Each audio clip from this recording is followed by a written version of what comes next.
Embaixo, um rapazinho cambaleou da orla da floresta para a estrada escura, a chorar e descalço. Correu diretamente para um grupo de 8 motards e agarrou as suas jaquetas. Por favor, sigam-me até casa, implorou, a voz a tremer. Os motards entreolharam-se e, em seguida, seguiram-no por um caminho de terra, entrando na escuridão. Não tinham ideia de que as suas vidas estavam prestes a mudar para sempre.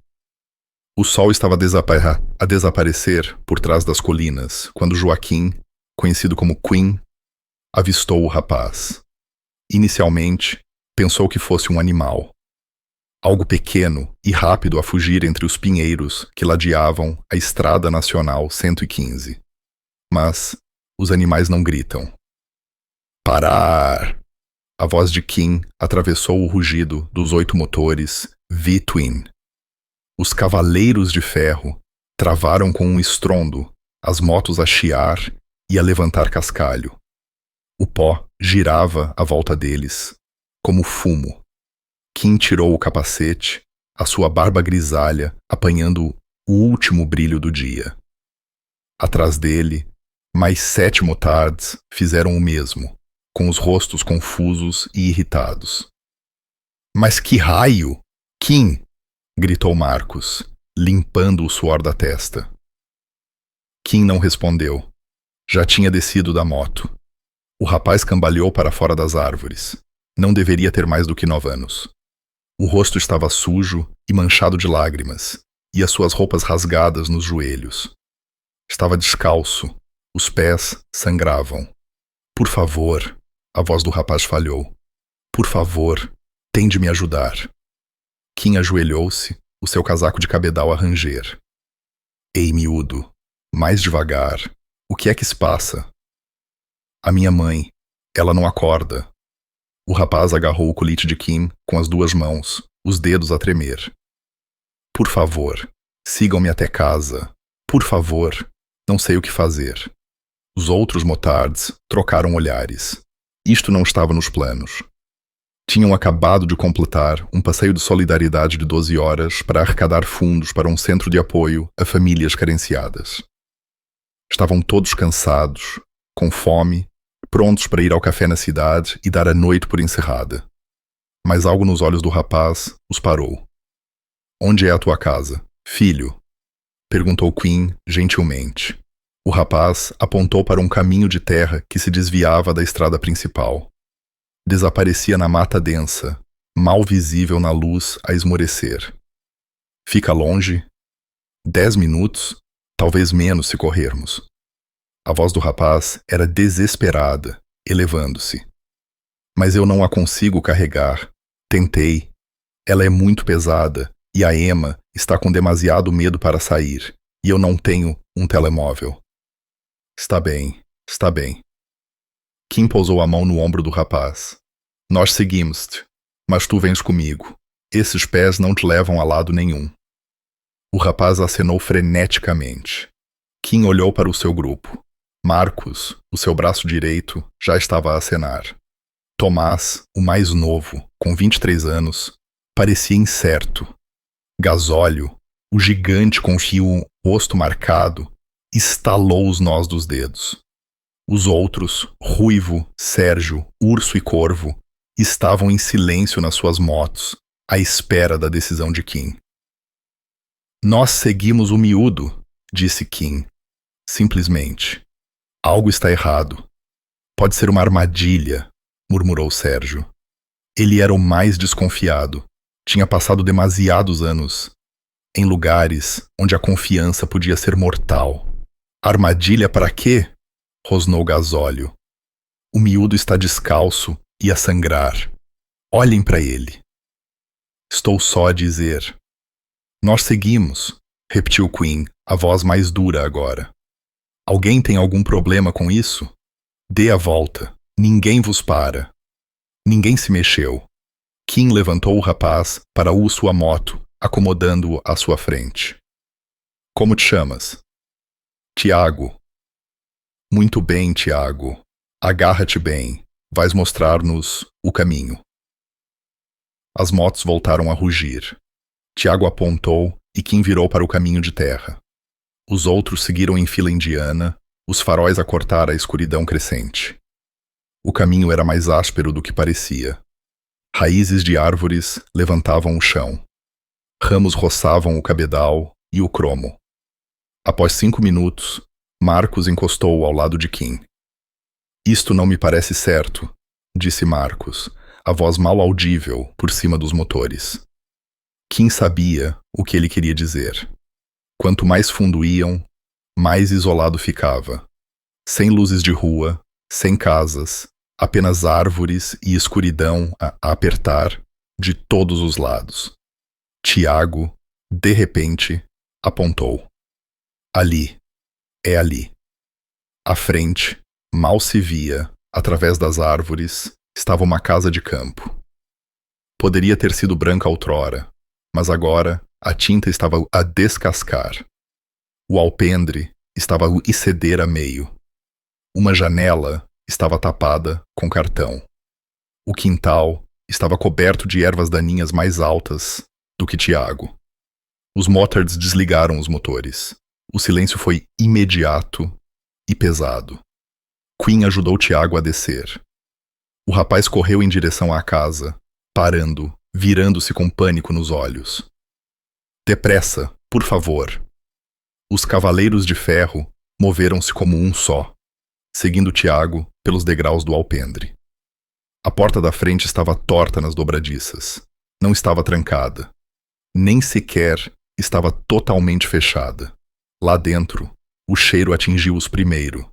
Ar viciado, roupas por lavar, algo azedo e forte que fez Tomás engasgar. A sala de estar era um desastre. Louça suja empilhada em todas as superfícies. Roupas espalhadas pelo chão. E num sofá castanho e velho, encostada ao apoio de braço, estava uma mulher. Estava magra, demasiado magra. A pele estava cinzenta pálida na luz fraca. O cabelo caía em mechas oleosas sobre o rosto. O peito subia e descia, mas mal se notava. Mãe! Tiago correu para ela, sacudindo-lhe o ombro. Mãe, acorda. Eu trouxe ajuda. Ela não respondeu. Marcos já estava ajoelhado ao lado da...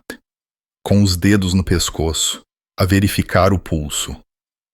Ele tinha sido técnico de emergência pré-hospitalar no exército antes dos Cavaleiros de Ferro. As suas mãos moviam-se com eficiência prática, inclinando-lhe a cabeça para trás, verificando a respiração. Está viva, disse Marcos, mas o pulso está fraco, muito fraco. O que lhe aconteceu? Perguntou Kim a Tiago. Não sei. Lágrimas corriam pelo rosto do rapaz. Ela estava bem esta manhã, depois ficou muito cansada. Disse que ia só descansar, mas depois não acordou. Gasóleo moveu-se pela casa, as suas botas pesadas a baterem no chão empinado. Desapareceu por um corredor. Kim. A voz de Tomás era baixa. Ele estava parado na entrada da cozinha, com o rosto pálido. Tens de ver isto. Kim foi até lá. A cozinha Chetizane estava pior do que a sala. O lava-loiça estava cheio de louça com bolor.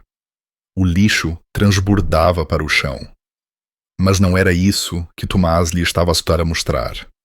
Ele apontava para os armários.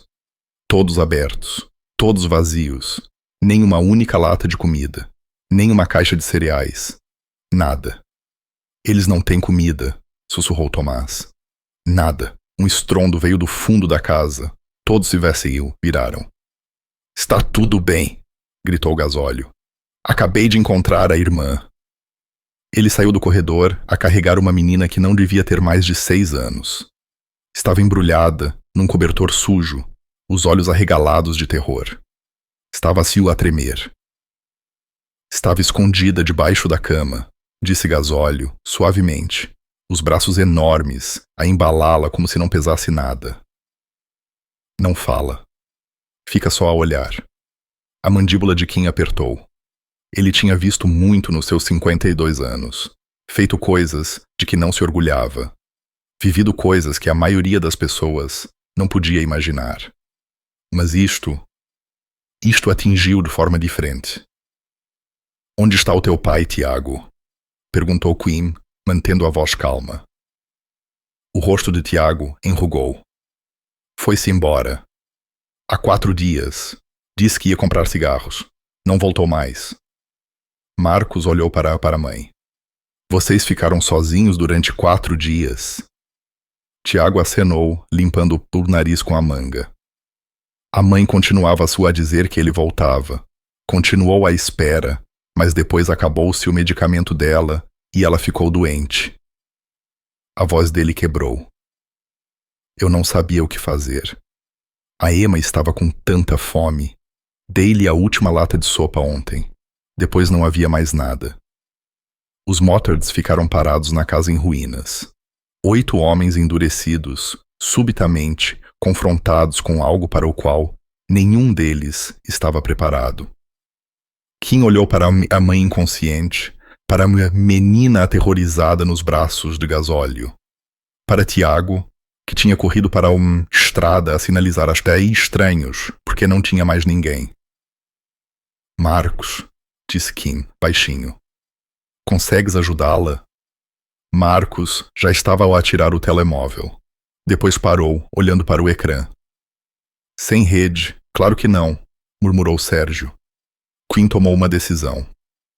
Muito bem, eis o que vamos fazer. Marcos, ficas com a mãe. Mantém-na estável. Gasóleo, tu e o Tomás pegam na minha mota e voltam à cidade. Encontrem um médico que venha cá. Não aceitem um não como resposta. E o resto de nós? Perguntou Ruivo. Kim olhou para Tiago e Emma, 2 crianças que tinham sido abandonadas e esquecidas, deixadas a sobreviver sozinhas numa casa sem comida e com uma mãe a morrer. Ficamos, disse Kim. Não os deixamos sozinhos. Não esta noite. Ninguém argumentou. O que quer que estivessem à espera, quando saíram naquele passeio de solidariedade esta manhã, não era isto. Mas aqui estavam, e algo dizia a Kim que esta noite era apenas o começo. A primeira hora arrastou-se como um animal ferido. Marcos trabalhou na mãe, enquanto os outros revistavam a casa. O que encontraram fez o sangue de Quinn gelar. Na casa de banho, Corvo descobriu uma coleção de frascos de comprimidos laranja espalhados pelo balcão. Trouxe-os a Marcos, que leu os rótulos com crescente preocupação. Antidepressivos, medicamentos para a ansiedade, analgésicos. Marcos abanou a cabeça. Alguns destes têm meses. Ela não os tem reabastecido. Por quê? Perguntou Kim. Marcos levantou um frasco, mostrando-lhe o preço ainda colado. 60 euros. Sem seguro de saúde privado. Ele apontou para os outros frascos. Provavelmente estava a escolher entre medicação e comida.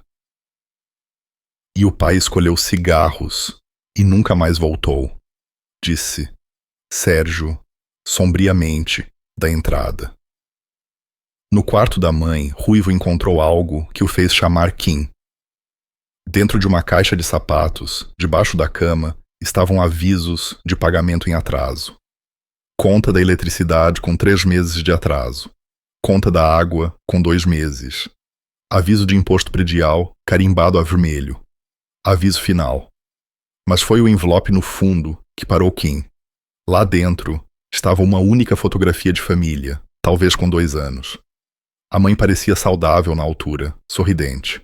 O pai estava ao lado dela, alto, ombros largos, com olhos frios, mesmo numa foto feliz.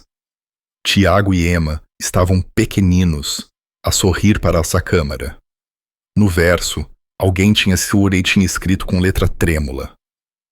Antes que tudo se desmoronasse, Kim guardou a foto e regressou à sala de estar. Tiago estava sentado no chão ao lado da mãe, a segurar-lhe a mão. Emma finalmente permitira ser pousada, mas ficou aninhada contra a perna de gasóleo, agarrando as suas calças com pequenos punhos. Tiago, disse Kim gentilmente, sentando-se à sua frente. Preciso que me contes o que aconteceu. Tudo. O lábio do rapaz tremeu. O pai perdeu o emprego na fábrica o ano passado. Começou a beber mais. Ele e a mãe discutiam a toda hora. Fez uma pausa, a voz baixando para um sussurro. Ele batia-lhe, às vezes, quando estava muito zangado. As mãos de Kim cerraram-se em punhos. Ao seu lado, a mandíbula de Sérgio apertou-se. A mãe ficou triste depois disso, continuou Tiago. Muito triste. Parou de sair, parou de cozinhar. O pai dizia que ela era fraca, que precisava de ultrapassar isso. Lágrimas escorriam pelas suas bochechas. Há 4 dias, eles tiveram a maior discussão de sempre. Ele disse que tinha acabado. Disse que nós o estávamos a arrastar para abaixo. Pegou na carrinha e foi-se embora. Ele levou alguma coisa consigo? Perguntou Marcos. Tiago acenou. O frasco do dinheiro. Tinha uns 300 euros lá dentro. A mãe estava a guardar para o medicamento da Emma. Ela fica doente muitas vezes. Como se respondesse à chamada, Emma tossiu. Um som úmido e rascante que fez Marcos levantar a cabeça. Há quanto tempo é que ela anda a tossir assim? 2 semanas, talvez, disse Tiago. A mãe disse que a levaríamos ao médico quando o pai voltasse com o dinheiro. Quinn levantou-se e foi para o alpendre, precisando de ar. Corvo seguiu-o. Ficaram em silêncio a observar a escuridão para lá da luz do alpendre. Traças circulavam por cima, projetando sombras estranhas. Tenho uma filha, disse Corvo, baixinho. Raramente falava do seu passado. Ela tem 20 anos agora. Não a vejo há 8 anos. Kim olhou para ele. Eu fui um pai péssimo, continuou Corvo. Bêbado na maior parte do tempo, eu e o resto. A mãe dela acabou por me pôr na rua. A melhor coisa que ela alguma vez fez. Ele acendeu um cigarro, as mãos a tremer ligeiramente. Estes miúdos lembram-me do que fiz passar a minha menina. Antes que Kim pudesse responder, Ruivo meteu a cabeça pela porta. Gasóleo e Tomás voltaram. Trouxeram uma médica. A médica era uma mulher na casa dos 50 anos, a doutora Sofia Silva, a carregar uma mala de cabedal que parecia mais velha que Tiago. Não se encolheu ao ver 8 motards amontoados na pequena casa. Examinou a mãe em silêncio, verificando os sinais vitais, os olhos, o pulso. Depois virou-se para Marcos. Conseguiu estabilizá-la? Sim, doutora. Bom trabalho. Ela está gravemente desnutrida e desidratada. Também falhou várias doses dos seus medicamentos, o que fez com que o açúcar no sangue dela baixasse. Posso hidratá-la e dar-lhe algo para se estabilizar, mas ela precisa de ir para o hospital. Ela vai ficar bem? A voz de Tiago era pequena. A expressão da doutora Silva suavizou-se. Se ajudarmos a... Sim. Mas, filho, preciso de te perguntar uma coisa. Onde estão os teus outros familiares? Avós? Tios? Tiago abanou a cabeça. Os pais da mãe morreram antes de eu nascer. A família do pai não fala conosco. Ele disse que eles estavam mortos para ele. A doutora Silva e Kim trocaram um olhar. Tenho de reportar isto, disse a médica baixinho. Estas crianças não podem ficar sozinhas aqui. A segurança social terá de intervir. Não! Tiago saltou, o rosto em pânico. Vão levar-nos. Vão separar-nos. Ouvi as crianças na escola a falar sobre acolhimento. Disseram que os irmãos e irmãs são separados. Correu para Kim, agarrando-lhe o colete tal como fizera na estrada. Por favor, não os deixe levar a Emma. Ela precisa de mim. Eu sou tudo o que ela tem. Emma, ouvindo o seu nome, O seu começou a chorar. Não alto, mas um som silencioso e sem esperança, que era de alguma forma pior. Kim olhou em volta, para a sua equipa, para Corvo, assombrado pelos seus próprios fracassos como pai. Para Marcos, ainda ajoelhado ao lado da mãe. Para Gasóleo, que a estava a afagar gentilmente nas costas. Para Ruivo, Sérgio, Urso e Tomás, todos a observá-lo, à espera. Eram proscritos, ex-reclusos, alguns deles, homens com cadastro e reputação. Não o tipo de pessoas em quem o sistema confiava, mas naquele momento eram tudo no que estas crianças tinham.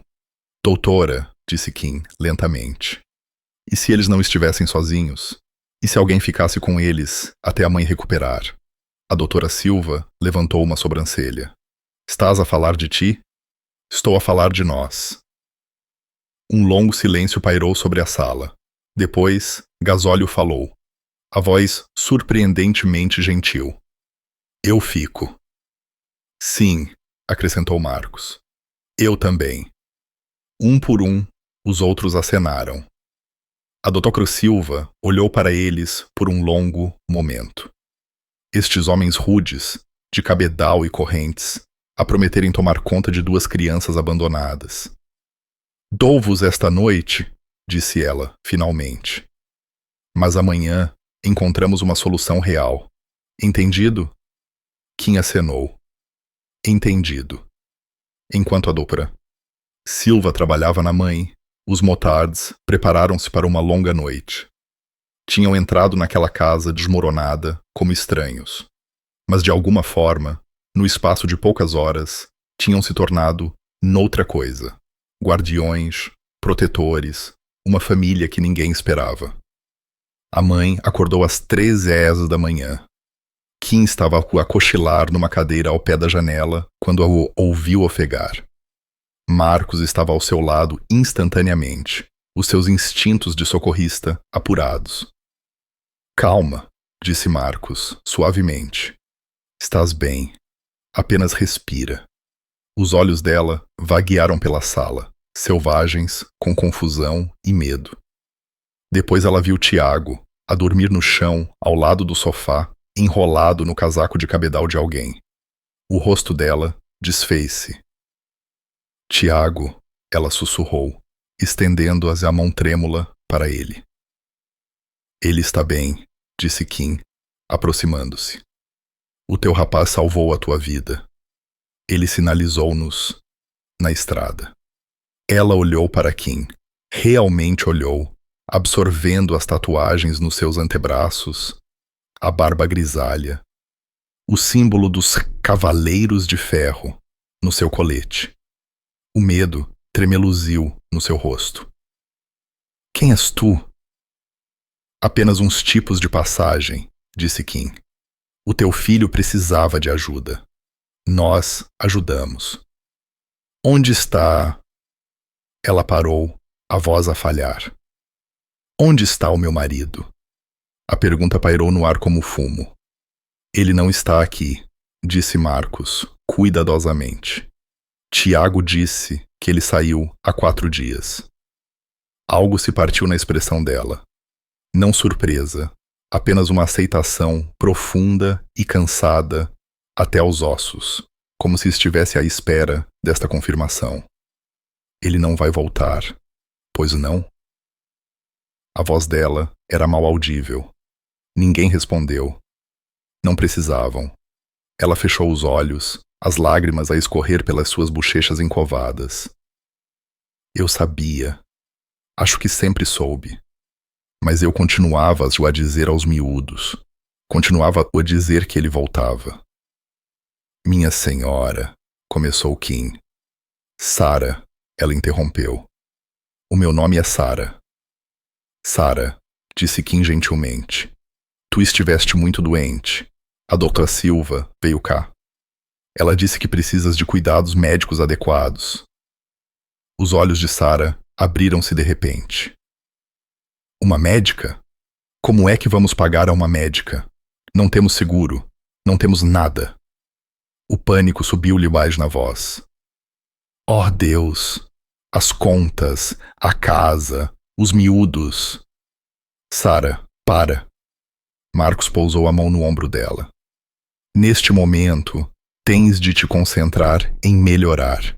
Nós resolvemos o resto. Tu não entendes. Vão levar os meus filhos. Sara tentou sentar-se, mas estava muito fraca. Se descobrirem que o Diogo se foi embora, se souberem que eu não consigo cuidar deles, vão tirar-nos. Ninguém vai tirar ninguém, trovejou o gasóleo da porta. Emma estava a dormir encostada ao seu peito, o pequeno corpo lá subir e descer com a sua respiração. Sara olhou para o homem enorme e com cicatrizes a segurar a sua filha com tanta ternura, e vieram-lhe novas lágrimas. Por que é que nos estão a ajudar? Ela perguntou. Vocês nem nos conhecem. Kim pensou sobre essa pergunta. Por que estavam ali? Podiam ter ligado para o 112 da estrada e ido embora. Poderiam ter deixado as crianças numa esquadra da GNR e desaparecido. Era isso que as pessoas inteligentes teriam feito. Mas nenhum deles tinha sequer sugerido isso. Porque o teu filho nos pediu, disse Quinn, simplesmente. E ele foi corajoso o suficiente para confiar em estranhos quando não tinha outra escolha. Parecia errado desiludi-lo. Lá fora, a madrugada estava a começar a surgir. Os outros motards estavam espalhados pela propriedade. Ruivo a verificar o perímetro. Sérgio a tentar pôr a bomba de água antiga a funcionar, a praguejar e a sangrar os nós dos dedos até que finalmente voltou à vida. Urso e Tomás tentavam arranjar os degraus do alpendre com restos de madeira que tinham encontrado no barracão. Corvo entrou a carregar sacos de supermercado. Tinha saído na sua mota há 1 hora, sem dizer uma palavra. Agora, desempacotava pão, leite, ovos, manteiga de amendoim, maçãs. Uma loja de conveniência a 20 minutos pela estrada, explicou, evitando os olhares de todos. Pensei que os miúdos iam precisar de pequeno almoço. Sara viu-o encher os armários vazios, os lábios a tremer. Eu não vos posso pagar de volta. Não tenho dinheiro para mercearias. Ninguém pediu para pagar, disse Corvo, rispidamente. Tiago mexeu-se, acordado pelas vozes. Sentou-se, viu a mãe acordada e correu para o lado dela. Mãe, estás bem? Oh, meu amor! Sara puxou o T para perto, inalando o cheiro do cabelo dele. Sinto-o tanto. Está tudo bem, disse Tiago, mas a sua voz estava apertada pelas lágrimas que tinha contido durante dias. Estás acordada, agora. Vai ficar tudo bem. Kim saiu para o alpendre, precisando de ar. Marcos seguiu-o. Ficaram a observar o nascer do sol a pintar o céu em tons de laranja e rosa. Teria sido bonito se a situação não fosse tão feia. Temos um problema, disse Marcos, baixinho. Eu sei que a doutora Silva vai reportar isto. Ela tem de o fazer. E quando a segurança social aparecer... Marcos interrompeu-se. Nós somos motards, Kim. Ex-reclusos. Metade de nós. Não nos vão deixar chegar perto destes miúdos assim que o sistema se envolver. Eu sei, repetiu Kim.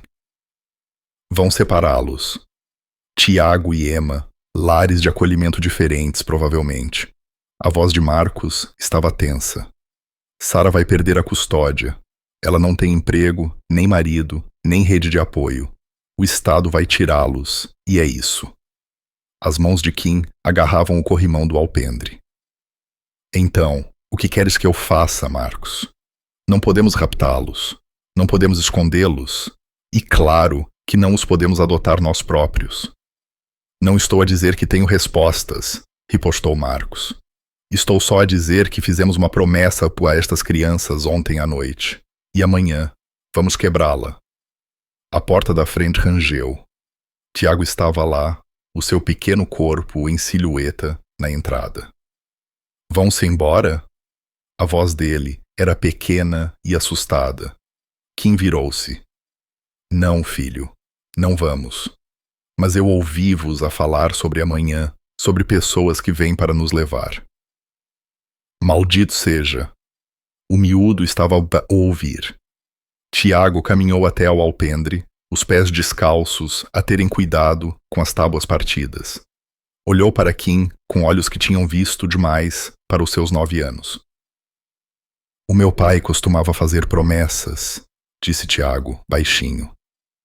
Prometeu que ia parar de beber. Prometeu que ia parar de bater na mãe. Prometeu que ia melhorar. A voz falhou. Prometeu que não nos ia deixar. Kim agachou-se ao nível de Tiago. Eu não sou o teu pai. Eu sei. Tiago limpou o nariz. Mas os adultos vão-se sempre embora. É o que fazem. Algo se retorceu no peito de Kim. Pensou na filha de Corvo, que provavelmente dizia o mesmo sobre ele, sobre todas as promessas que tinha quebrado na sua própria vida, sobre todas as pessoas que tinha desiludido. Ouve-me, disse Kim firmemente. Eu não sei o que vai acontecer amanhã. Não te posso prometer que tudo vai ser perfeito, mas posso prometer-te isto. Não vamos deixar que te separem da Emma, e não vamos deixar que ninguém vos magoe. Entendes? Como? Perguntou Tiago. Como é que os podem impedir? Kim levantou-se, olhando para Marcos. Depois voltou para o rapaz. Eu ainda não sei, admitiu, mas vamos descobrir. Dentro da casa, Emma começou a chorar. A voz fraca de Sara tentava confortá-la. O resfolegar profundo de gasóleo juntou-se e, de alguma forma, impossivelmente, os choros da menina transformaram-se em risinhos. Os olhos de Tiago arregalaram-se. A Emma está a rir. Ela não ri há semanas. Marcos e Kim trocaram um olhar. Talvez não pudessem consertar tudo. Talvez o sistema vencesse no final. Mas naquele momento, tinham dado estas crianças algo de que precisavam desesperadamente. Esperança. E Kim estava condenado se deixasse isso morrer sem lutar. Ao cair da noite, a casa de campo parecia quase habitável. Os motards tinham trabalhado durante o dia como homens possuídos. Sérgio arranjou a bomba de água, praguejando, até que ela finalmente tossiu e voltou à vida. Ruivo e Urso remendaram o telhado onde a chuva estava a pingar para o quarto de Emma. Tomás limpou a cozinha até que já não cheirasse a abandono. Sara observava do sofá, demasiado fraca para fazer muito mais do que chorar baixinho com a sua bondade. A doutora Silva regressou para examinar. A expressão da médica era ilegível enquanto ela via a casa transformada, os armários abastecidos, as crianças a comer sanduíches de manteiga de amendoim numa mesa que tinha sido esfregada. Eu fiz o relatório, disse a doutora Silva, baixinho aqui no alpendre. A segurança social estará cá amanhã de manhã, às 9h. A mandíbula de Kim apertou. E depois? Vão avaliar a situação, entrevistar a Sara, verificar a casa. Ela fez uma pausa. Olha, eu sei o que estão a tentar fazer aqui, mas estas crianças precisam de estabilidade, de uma rede de apoio. A Sara precisa de cuidados psiquiátricos, medicação consistente e um caminho de volta ao emprego. Isso não é algo que vocês possam fornecer com boas intenções e trabalho braçal. Então, nós simplesmente entregamo-los? Estou a dizer que o sistema existe por uma razão. A voz da doutora Silva suavizou-se. Eu sei que não é perfeito, mas é melhor do que 2 crianças a viverem na pobreza com uma mãe que não consegue cuidar delas e um pai que é um cobarde, terminou Quinn. Sim, percebemos essa parte. A doutora Silva deixou-os com essa verdade a pairar no ar. Quando a escuridão caiu, os motards reuniram-se à volta de uma fogueira no quintal. Alguém tinha encontrado marshmallows na loja de conveniência. Emma estava sentada no colo de gasóleo, as suas pequenas mãos pegajosas com açúcar derretido. Tiago estava encostado a Quinn, a lutar contra o sono. Lá dentro, Sarah tinha finalmente adormecido, exausta da sua primeira refeição verdadeira em dias. Então, qual é o plano? Perguntou Ruivo, quebrando o silêncio. Vamos simplesmente deixá-los levar os miúdos amanhã? Que escolha temos? Disse Tomás. O seu rosto jovem parecia mais velho à luz do fogo. Não podemos lutar contra o governo. Claro que podemos, murmurou Sérgio. E dizemos o quê? Desafiou Marcos. Que 8 motards com registro criminal querem tomar conta dos filhos dos outros? Vão rir-se de nós. Urso falou, a voz baixa. A minha prima trabalha nos serviços de apoio à família, no distrito de Santarém. Ela disse, uma vez, que eles tentam sempre manter as famílias unidas. É a primeira prioridade. Mas precisam de ver uma estrutura de apoio. Alguém que possa ajudar o pai, mãe, a reerguer-se. A Sarah não tem ninguém, disse Corvo. É esse o problema. Não, disse Kim lentamente, uma ideia a formar-se. Ela tem-nos a nós. Todos se viraram para o olhar. Pensem bem, continuou Kim. Nós somos os Cavaleiros de Ferro. Fazemos trabalho de caridade o tempo todo. Abrigos para sem-abrigo, recolha de brinquedos no Natal. É literalmente o que estávamos a fazer quando encontramos estes miúdos. E então, perguntou Sérgio. Então, fazemos disto o nosso novo projeto. A voz de Kim ganhou confiança. Dizemos à segurança social que somos a rede de apoio. Ajudamos com reparações, mercearias, transporte, para consultas. Garantimos que a Sarah tem o que precisa para melhorar. Vamos provar que os miúdos não precisam de ser retirados porque a mãe já não está sozinha. Marcos olhou para ele. Estás a falar a sério? Seríssimo. Kim, disse Marcos, cuidadosamente. Isso não é um projeto de fim de semana. Isso é um compromisso. Meses, talvez anos. Isso significa verificações regulares, registros criminais, visitas de assistentes sociais. Isso significa aparecer quando não é conveniente, quando é aborrecido, quando é difícil. Kim olhou à volta da fogueira para o seu grupo. Para Corvo, que abandonou a sua própria filha. Para Gasóleo, que passou 10 anos na prisão por quase matar um homem numa briga de bar. Para Ruivo, que tinha problemas de raiva que terminaram o seu casamento. Para Sérgio, que não confiava em ninguém. Para Urso e Tomás. Todos a fugir de passados sobre os quais nunca falavam. Homens partidos, todos eles. Homens que tinham cometido erros. Homens que tinham magoado pessoas, mas também homens que tinham passado as últimas 24 horas a arranjar uma casa para estranhos. Que tinham comprado mercearias que não podiam pagar. Que tinham segurado crianças a chorar e feito promessas que não tinham o direito de fazer. Não estou a dizer que vamos ser perfeitos, disse Kim. Estou a dizer que vamos tentar. E talvez isso seja suficiente. Não vai ser fácil, avisou Marcos. Nada que valha a pena é. Gasóleo limpou a garganta. Todos olharam para o homem gigante que raramente falava. Emma tinha se adormecido nos seus braços, o polegar na boca, completamente confiante. Eu voto sim, disse Gasóleo, simplesmente. Esta menina precisa de nós. Eu alinho, disse Corvo, imediatamente. Um por um, os outros acenaram. Até Sérgio, após uma longa pausa. Vamos precisar de um argumento melhor do que confiem em nós. Somos motards, disse Marcos. Os serviços sociais não vão ficar impressionados com boas intenções. Então mostramos-lhes mais do que intenções, disse Quinn. Amanhã de manhã, mostramos-lhes resultados. Passaram as 3 horas seguintes a planear. Marcos trataria do ângulo médico, explicando as condições de Sarah e o plano de tratamento. Urso contactaria a prima para obter aconselhamento interno sobre o que os assistentes sociais procuram. Ruivo documentaria todas as reparações que tinham feito, com fotos e recibos. Tomás pesquisaria recursos locais, bancos alimentares, serviços de aconselhamento, programas de formação profissional. Quinn falaria com Sarah e convencê-la-ia a lutar. Por volta da meia-noite, os outros foram dormir. Alguns no alpendre, alguns nos seus sacos-cama no quintal. Gasóleo no barracão com Emma, ainda agarrada a ele como um koala.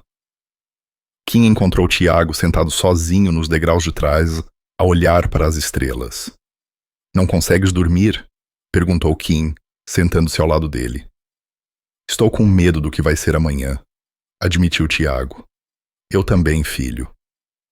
Tiago olhou para ele surpreendido. A sério? A sério.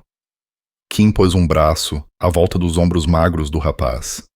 Mas sabes uma coisa? Passei a minha vida inteira com medo.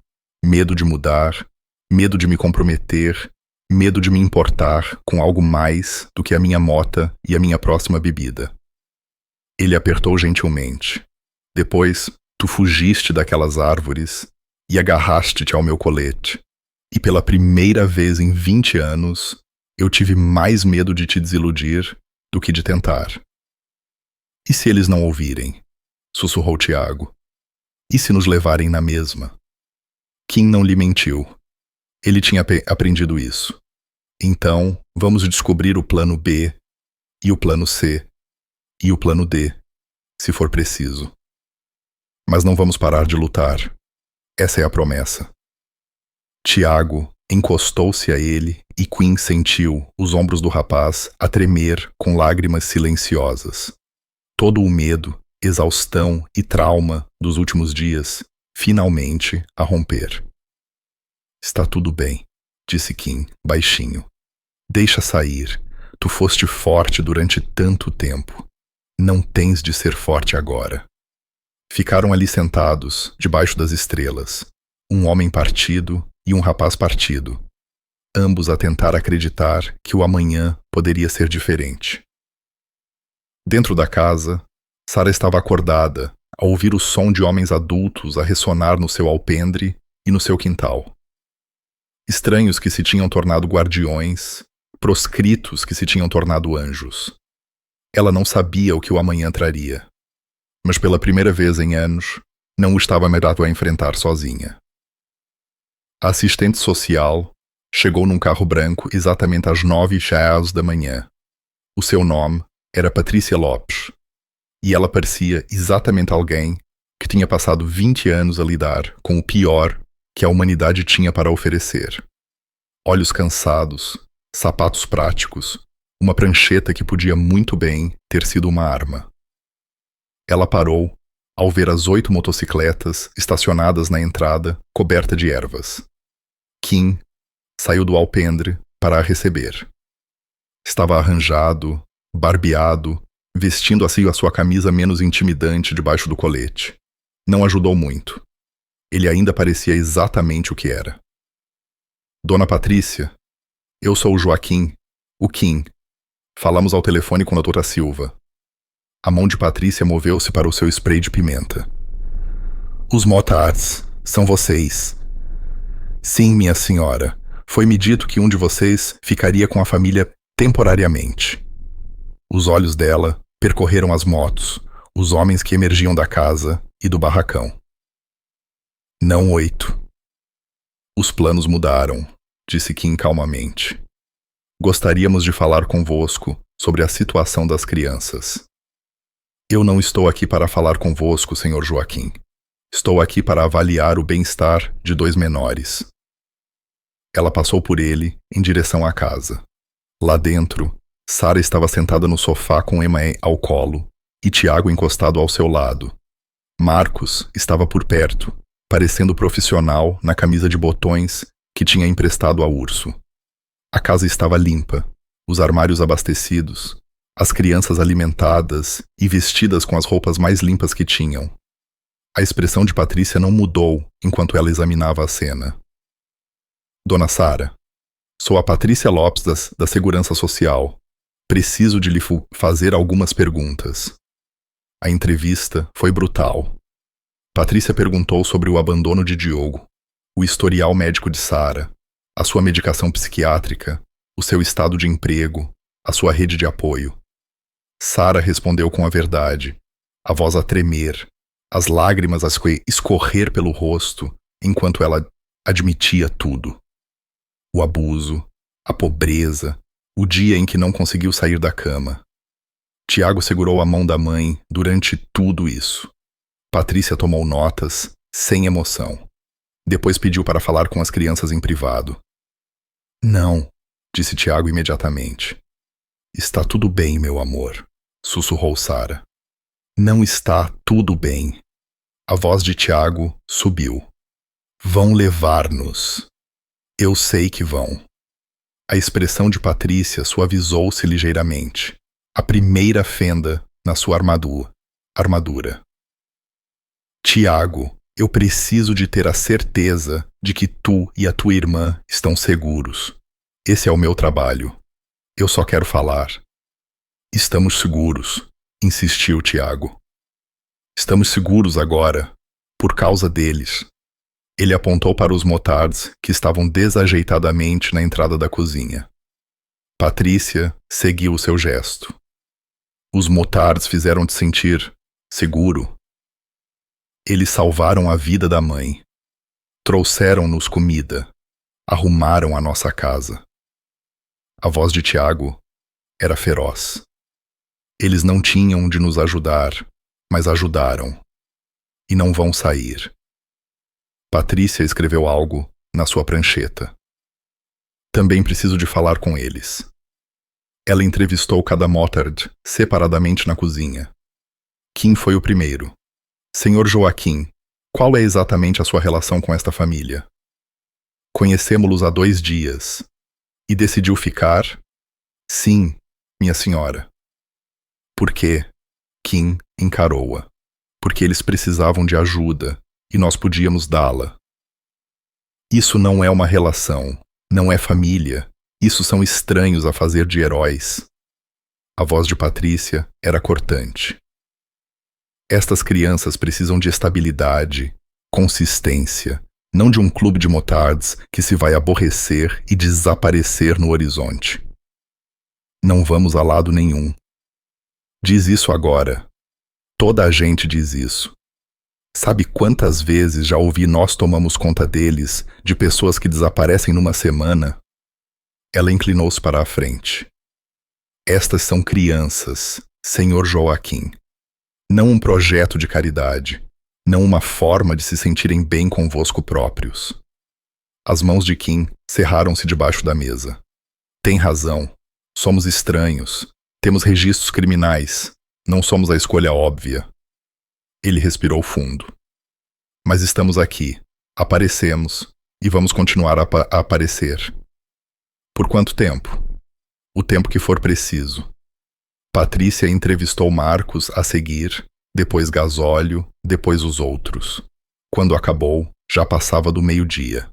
Pediu para inspecionar a casa, os quartos, a cozinha, a casa de banho. Verificou a água, a eletricidade e o estoque de comida. Tomou notas sobre tudo. Finalmente, sentou-se novamente com Sara. Dona Sara, vou ser honesta consigo. Esta situação é invulgar. Patrícia escolheu as suas palavras cuidadosamente. Os seus filhos viveram em condições de negligência. Têm problemas de saúde mental não tratados. Não têm rendimento nem apoio familiar imediato. Em circunstâncias normais, eu recomendaria a retirada imediata das crianças, pendente de investigação. O rosto de Sara desfez-se. Emma começou a chorar. Tiago levantou-se, o pequeno corpo a tremer de raiva e medo. No entanto, continuou Patrícia, levantando uma mão. As circunstâncias mudaram significativamente em 48 horas. A casa está habitável. As crianças estão alimentadas e saudáveis, tirando a tosse de Emma, que a doutora Silva está a tratar. E a senhora parece ter adquirido uma rede de apoio. A esperança tremeluziu no rosto de Sara. Isso quer dizer que não vou retirar as crianças hoje. A voz de Patrícia era firme. Mas isto é temporário. Vou realizar visitas de acompanhamento semanalmente no início. A casa tem de se manter nestas condições. As crianças têm de ter comida consistente, roupa e cuidados médicos. A senhora tem de retomar o seu tratamento psiquiátrico e frequentar o aconselhamento. E estes homens? Ela gesticulou para os motards. Eles precisam de provar que são a sério. Como é que fazemos isso? Perguntou Kim da entrada.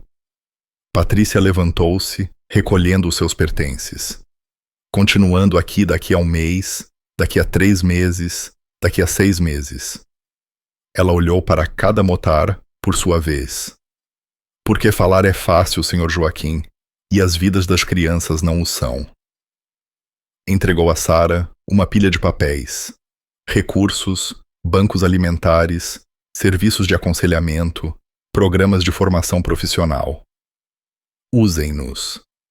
Depois caminhou para uma porta. No limiar, parou e virou-se. Espero que entendam o que estão a assumir, disse Patrícia, baixinho. Porque se falharem, se algum de vocês desaparecer, se esta casa voltar ao caos, não hesitarei. Essas crianças serão colocadas em acolhimento, possivelmente separadas. Essa é a realidade. Nós entendemos, disse Kim. Patrícia acenou uma vez e saiu. O silêncio que se seguiu foi ensurdecedor. Depois, Emma desceu do colo de Sara, caminhou até Gasóleo e levantou os braços. Ele pegou nela, e ela envolveu os seus pequenos braços à volta do pescoço dele. Tu ficaste, ela sussurrou. As suas primeiras palavras, desde que tinham chegado. O rosto com cicatrizes de gasóleo suavizou-se. Sim, pequenina. Ficamos. Eles viram o carro de Patrícia desaparecer pela estrada. Bem, disse Sérgio. Isso foi aterrador. Mas ela tem razão, acrescentou Marcos. Não podemos estragar isto. Kim olhou para a casa de campo, ainda desmazelada, ainda partida, mas de pé. Como a família lá dentro, como os homens à sua volta. Então não vamos, disse ele, simplesmente.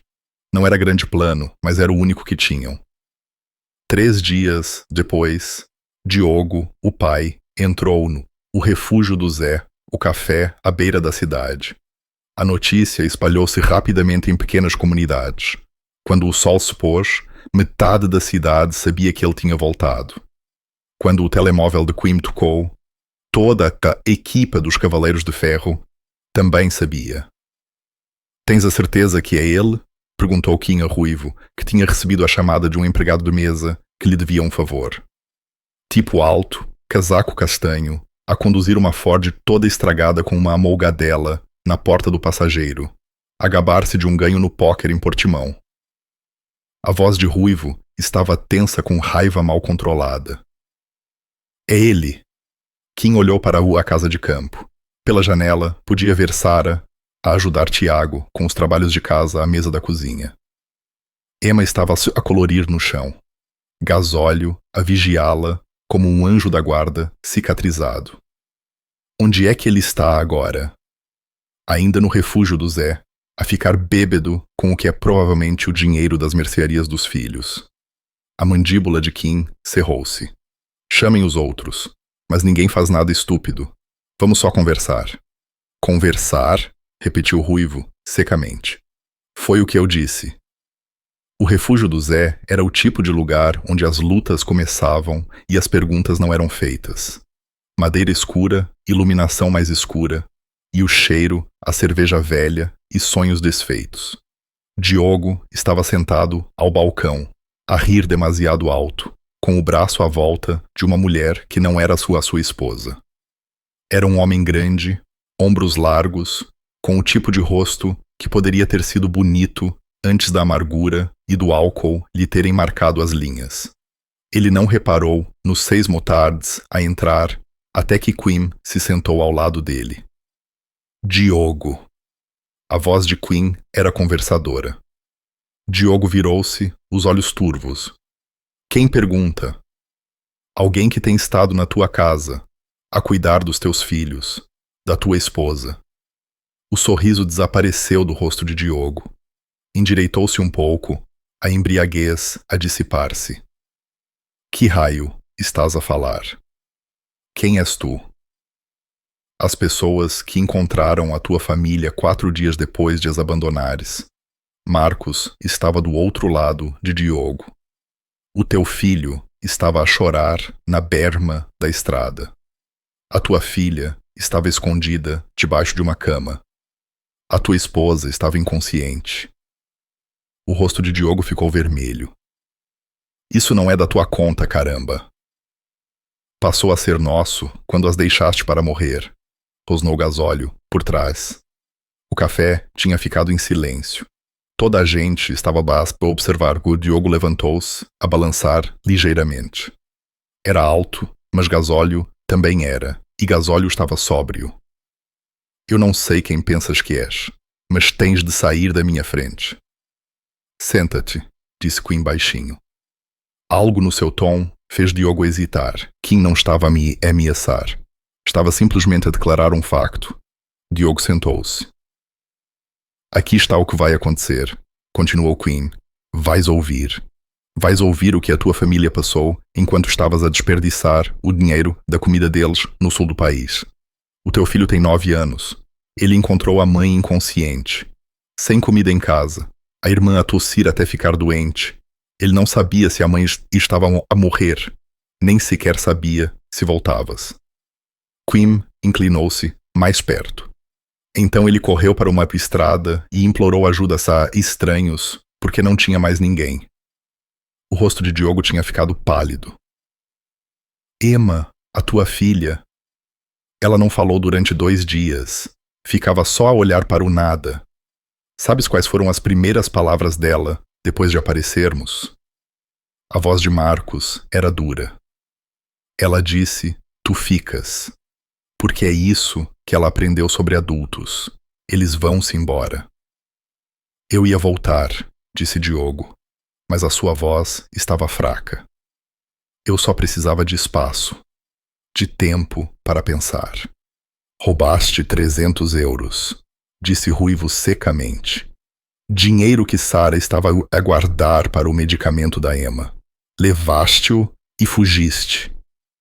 Eu ia mandar o dinheiro de volta. Eu só tive azar nas mesas. Para. A voz de Kim cortou as desculpas como uma faca. Para. Tu não vais voltar para aquela casa. Não vais a lado nenhum perto daqueles miúdos. Os olhos de Diogo estreitaram-se. Eles são meus filhos, minha esposa, minha casa. Tu não me podes impedir de ir para casa.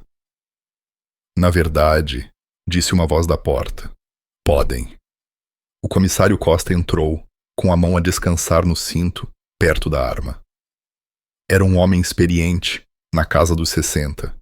Alguém que tinha visto suficiente para saber quando desviar o olhar e quando intervir.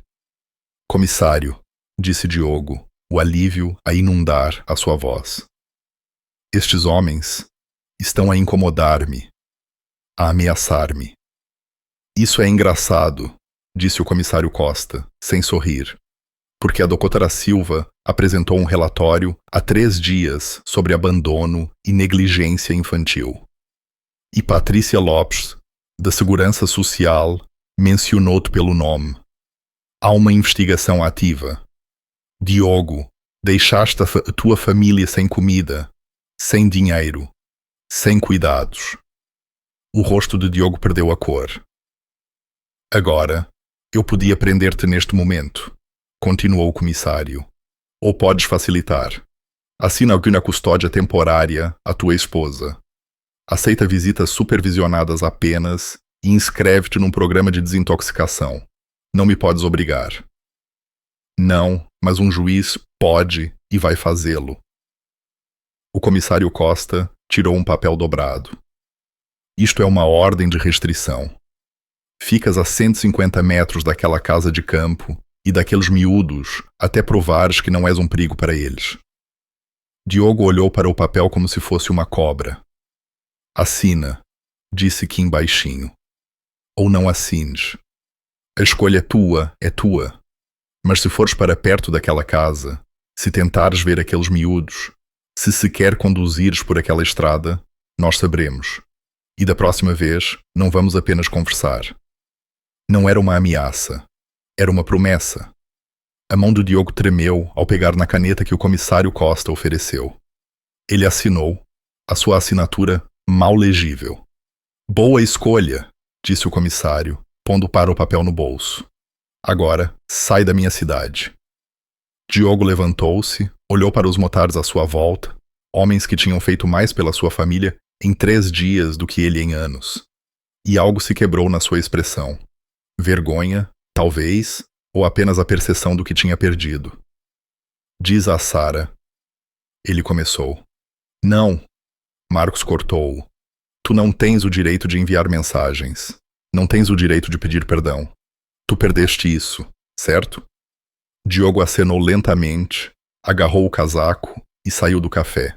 Observaram pela janela, enquanto ele entrava na sua carrinha e ia embora, os farolins a desaparecerem na escuridão.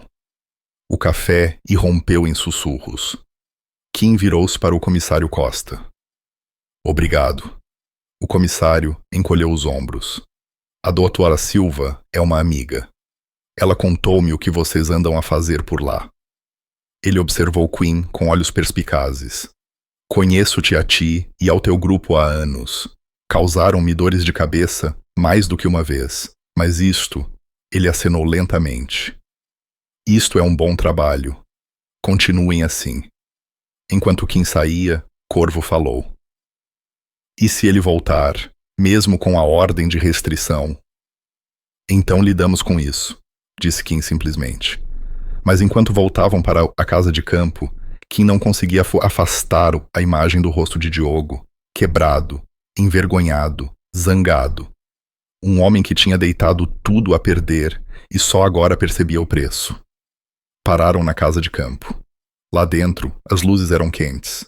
Pela janela, viram Sara a rir de algo que Tiago disse. Emma estava a dançar com Sérgio, ao som de música de um rádio antigo. Uma família a curar-se, a crescer, a viver. E tinham se certificado de que o homem que tentara destruí-la não podia voltar para terminar o trabalho. Parecia uma vitória. Mas algo dizia a Quim que isto ainda não tinha acabado. Patrícia Lopes regressou exatamente uma semana depois, prancheta na mão, o ceticismo ainda gravado no rosto. O que ela encontrou fê-la parar à porta. O quintal da casa tinha sido transformado. As ervas daninhas estavam cortadas. O alpendre estava reparado e pintado. Luzes solares alinhavam o caminho. Uma ideia de Tomás, paga com dinheiro reunido pelo grupo. Pela janela, ela viu Sara, ao balcão da cozinha, a cozinhar comida a sério, frango e vegetais. Não apenas sopa. Lá dentro, Patrícia conduziu a sua inspeção com a mesma minúcia de antes. Mas desta vez, a diferença era inegável. O quarto de Emma tinha sido pintado de amarelo pálido. Havia cortinas nas janelas, costuradas à mão por uma mulher do grupo de reabilitação de Corvo que queria ajudar. Livros alinhavam uma prateleira que Gasóleo tinha construído. A menina mostrou a Patrícia o seu novo ursinho de peluche com orgulho. O Gasóleo ganhou-o para mim na feira, disse Emma, abraçando-o com força. Ele atirou os anéis e ganhou a primeira. Ganhou, é? Patrícia tomou nota. No quarto de Tiago, os trabalhos de casa estavam organizados numa secretária que Ruivo tinha recuperado e restaurado. Um calendário na parede mostrava vistos para tarefas concluídas, estrelas para bom comportamento. Estrutura, rotina, estabilidade. Patrícia entrevistou Sara novamente. Como se está a sentir, dona Sara? Melhor. A voz de Sara estava mais forte do que na semana passada. Comecei o aconselhamento. A doutora Silva ligou-me a um psiquiatra que ajusta os custos da medicação com base no rendimento. Posso pagar agora. Ela fez uma pausa. E tenho me candidatado a empregos. O Marcos ajudou-me a atualizar o meu currículo. O Motar ajudou-a com o currículo? Ele era técnico de emergência pré-hospitalar antes de se juntar ao clube. Ele sabe como fazer as coisas parecerem profissionais. Sara sorriu ligeiramente. Ele tem praticado perguntas de entrevista comigo. Os outros também. O Kim faz me responder enquanto me cronometra. Diz que preciso de parar de pedir desculpa por tudo. A caneta de Patrícia pairou sobre a prancheta. E as crianças? Como é que se estão a adaptar? Os pesadelos de Tiago pararam. Ele dorme a noite toda, agora. E a Emma? A voz de Sara embargou com emoção. Ela fala agora. Frases complexas. Conta-me sobre o dia dela. Ela ri. Por causa dos motards. Porque já não estamos sozinhas. Sara encarou Patrícia. Eu não estou a dizer que eles são perfeitos. O urso pragueja às vezes e tem de pôr dinheiro no frasco dos palavrões da Emma. O Sérgio é paranoico com tudo. Ele verifica as fechaduras 5 vezes antes de sair. Mas eles aparecem, todos os dias. Estão a ensinar o Tiago a andar de bicicleta. Estão a ler histórias para a Emma antes de dormir. Estão a ajudar-me a ser a mãe que eu devia ter sido o tempo todo. Patrícia entrevistou as crianças a seguir. Emma estava mais animada, descrevendo como Gasóleo a ensinou a desenhar flores, e Corvo lhe mostrou como assobiar. Tiago falou sobre Urso a ajudá-lo com os trabalhos de matemática, e Tomás a ensiná-lo sobre motocicletas. Sente-te seguro? Perguntou Patrícia a Tiago. Sim, minha senhora. E quando o teu pai voltou? O rosto de Tiago ficou sério. O Kim contou-nos. Disse que o pai assinou papéis e não pode vir cá mais. Disse que nunca mais temos de o ver, a menos que queiramos. Ele olhou para Patrícia diretamente. Eu não quero. Ele magoou a mãe. Ele deixou-nos. O Kim e os outros, eles são mais família do que ele alguma vez foi. Lá fora, Patrícia encontrou Quinn e Marcos a trabalhar no barracão antigo, a substituir tábuas podres. Senhor Joaquim, podemos falar? Kim desceu da escada, limpando-lhe o suor do rosto. Há algum problema? É o que estou a tentar determinar. Patrícia consultou as suas notas. Estiveram cá todos os dias durante uma semana. O vosso clube inteiro tem feito turnos de rotação. Quem está a gerir as vossas vidas normais? Os vossos empregos? As vossas responsabilidades? Estamos a gerir, disse Kim, simplesmente. Isso não é uma resposta. Marcos interveio. Tirei licença do meu trabalho de construção. O Tomás está a trabalhar à noite para poder estar cá durante o dia. Os outros ajustaram os seus horários. Fizemos funcionar. Por quanto tempo? Uma semana é fácil, um mês é mais difícil. 6 meses. A voz de Patrícia era cortante. O que acontece quando deixa de ser novo e excitante? Quando se torna tedioso? Quando tem de escolher entre as vossas próprias necessidades e as deles? Kim encarou-a. Então nós escolhemos eles. Palavras, Senhor Joaquim. Apenas palavras. Não. A voz de Kim era firme. É uma promessa, e eu já não quebro promessas. Patrícia observou por um longo momento. Depois ela fez algo inesperado. Fechou a prancheta. Falei com o comissário Costa, com a doutora Silva, com o seu padrinho de reabilitação, Senhor Corvo. Ela fez uma pausa. Também fiz verificações de antecedentes a todos vós. Encontrei algumas coisas interessantes. 3 de vós têm condenações anteriores. 2 por agressão, 1 por roubo. Isso foi o Sr. Sérgio. 4 de vós lutaram contra a adição. 2 tiveram casamentos fracassados com filhos afastados. A voz de Patrícia não era de julgamento, apenas factual. Não são cidadãos exemplares. Não são o tipo de pessoas em quem o sistema tipicamente confia crianças vulneráveis. Nós sabemos disso, disse Marcos, baixinho. Mas, continuou Patrícia, também são a única razão pela qual esta família ainda está unida. A depressão de Sara está a ser tratada. As crianças estão a prosperar. A casa está segura e estável. E todas as pessoas com quem falei, do comissário à médica, à mulher do banco alimentar, disseram-me a mesma coisa. Os Cavaleiros de Ferro apareceram e mudaram tudo.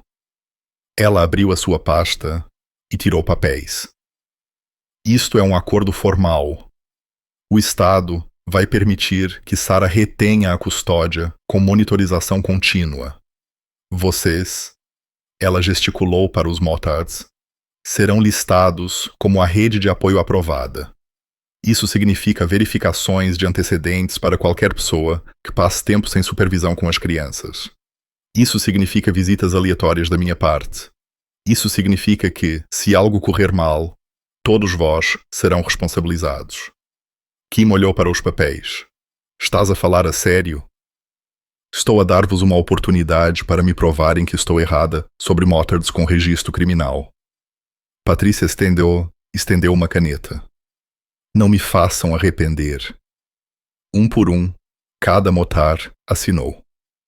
As suas assinaturas, algumas limpas, algumas mal legíveis, representavam um compromisso que nenhum deles tinha feito antes. Quando a última assinatura estava feita, Patrícia recolheu os papéis. Voltarei daqui a 2 semanas, depois mensalmente durante 6 meses. Se tudo se mantiver estável, reavaliaremos. Ela caminhou para o carro, depois virou-se. Senhor Joaquim, pelo que vale, o que estão a fazer aqui importa mais do que provavelmente percebem. Depois de ela sair, os Motards ficaram em silêncio. Nós realmente acabamos de nos inscrever para 6 meses de visitas de assistente social, disse Sérgio, finalmente. Sim, Kim confirmou. Verificações aleatórias, investigações de antecedentes, o sistema inteiro a observar tudo o que fazemos. Esse é o acordo. Sérgio ficou calado por um momento, depois encolheu os ombros. Vale a pena? Sim, trovejou Gasóleo em concordância. Vale. Naquela noite, contaram a Sara sobre o acordo. Ela chorou, daquele tipo bom de lágrimas desta vez. Ela abraçou cada um deles, esta mulher partida e estes homens partidos. Todos eles a curarem-se juntos. Tiago perguntou a Kim. Isto significa que vais ficar? Ficar a sério?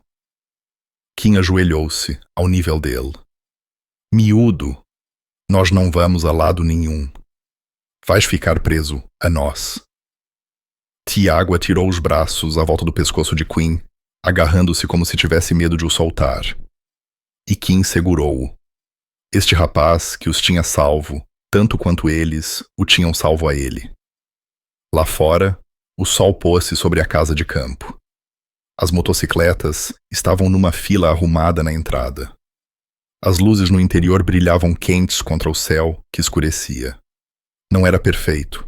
Haveria dias difíceis pela frente.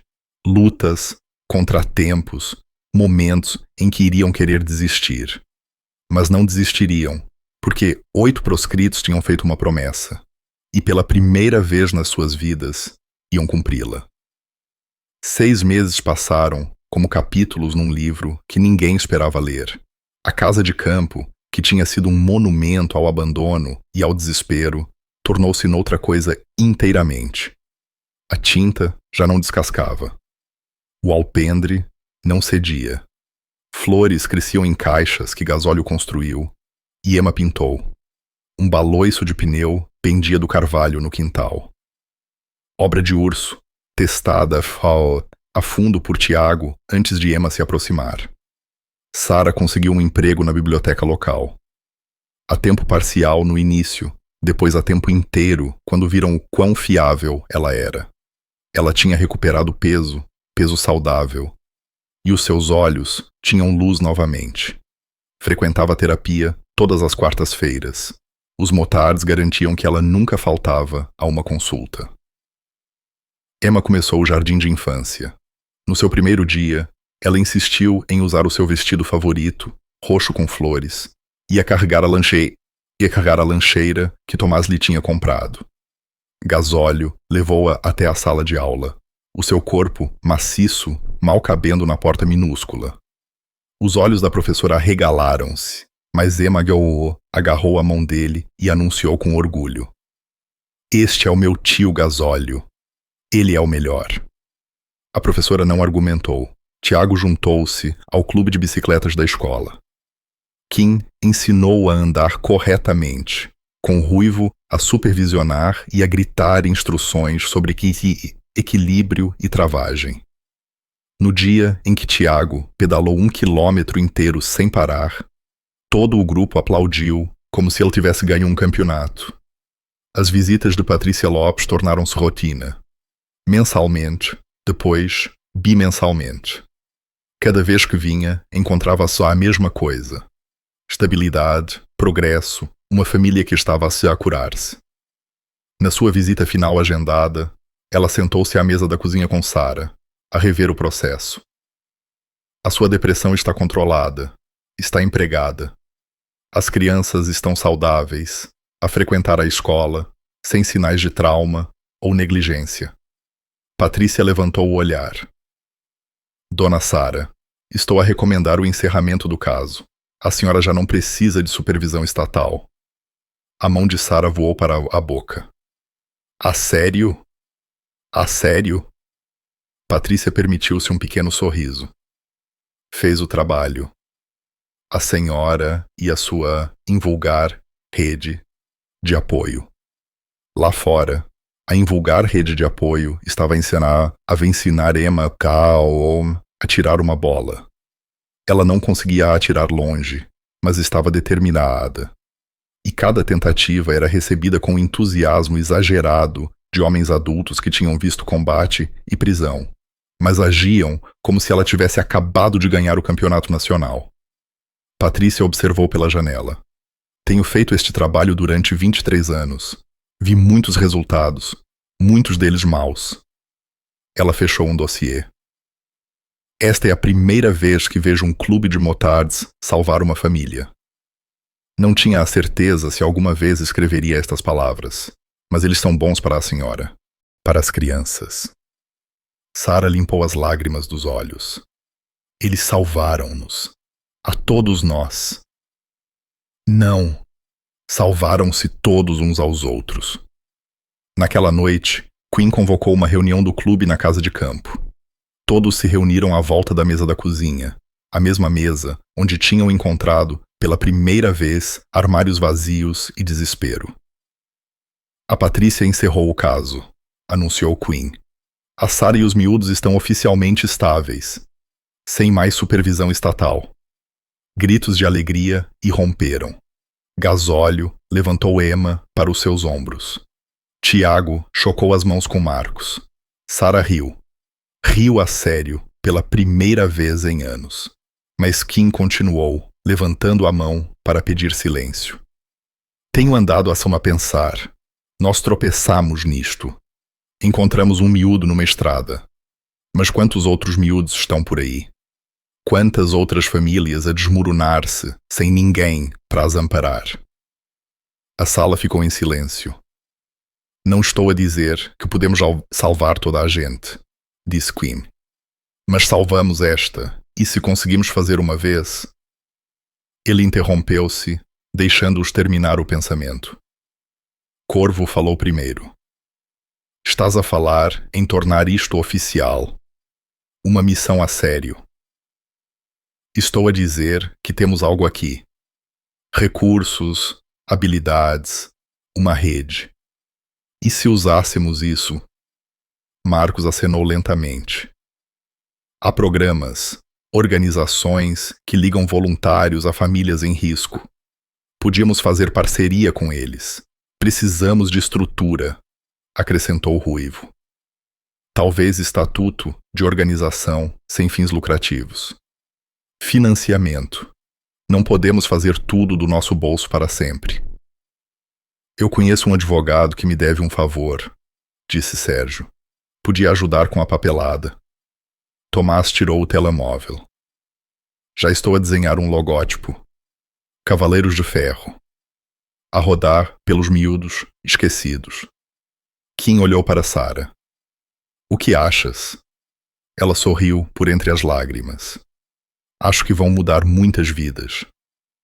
3 meses depois, os Cavaleiros de Ferro realizaram o seu maior passeio de solidariedade até a data. Mais de 200 motocicletas reuniram-se na praça da cidade. As notícias locais estavam lá. Câmaras, repórteres, pessoas que antes sussurravam sobre os motards assustadores, agora alinhavam as ruas com cartazes de apoio. Na frente da formação, Quinn estava na sua moto, mas não estava sozinho. Tiago estava sentado à sua frente, a usar um capacete do tamanho de criança que Corvo tinha pintado à medida com chamas. As mãos do rapaz agarravam o guiador, o seu rosto dividido no maior sorriso que alguém alguma vez tinha visto. Estás pronto, miúdo? Perguntou Kim. Pronto! Gritou Tiago. Atrás deles, os outros motards aceleraram os motores. Um rugido estrondoso de cromo e pó. E potência, mas desta vez não era intimidante. Era triunfante. Uma faixa estendia-se pelas motos da frente. Cavaleiros de Ferro, a rodar pelos miúdos esquecidos. Sara estava na calçada com Emma, que acenava com entusiasmo. A menina estava a usar um pequeno colete de cabedal, um presente do clube com o seu nome bordado nele. Emma Turner, Cavaleira de Ferro Honorária. Patrícia Lopes estava por perto, sem prancheta, pela primeira vez.